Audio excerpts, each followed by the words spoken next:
வாங்க எல்லாருக்கும் வணக்கம். இது ஒரு வெண்டைக்காய் தொக்கு மாதிரி செய்கிறது தான்.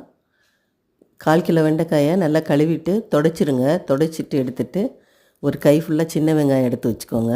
அதையும் 2 2ஆக வெட்டி வச்சுட்டு ஒரு கடாயில் 1 ஸ்பூன் தனியா, 1 ஸ்பூன் ஜீரகம், ஒரு 1/4 ஸ்பூன் வெந்தயம் போட்டுக்கோங்க. போட்டுட்டு 4 வரமிளகாய், 2 பச்சை மிளகாய், இந்த வெங்காயத்தையும் போட்டு வதக்கிட்டு ஒரு சின்ன கோழி குண்டு சைஸுக்கு புளி எடுத்து போட்டு ஒரு 5 6 பூண்டு பல்லும் போட்டு அப்படியே பல்சில் கோர்ஸாக அரைச்சிக்கோங்க.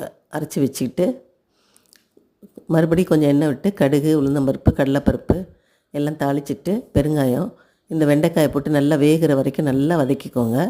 வதங்கின பிறகு அந்த அரைச்சி வச்ச விழுது அதில் போட்டு நல்லா வதக்கி எடுத்திங்கன்னா சூப்பராக இருக்கும். சாப்பாட்டில் போட்டு பிசைஞ்சு சாப்பிட்டு பாருங்கள், ரொம்ப அருமையாக இருக்கும். பிடிச்சிருந்தால் லைக் பண்ணுங்கள், ஷேர் பண்ணுங்கள், மறக்காமல் சப்ஸ்கிரைப் பண்ணுங்கள். ரொம்ப நன்றி, வணக்கம்.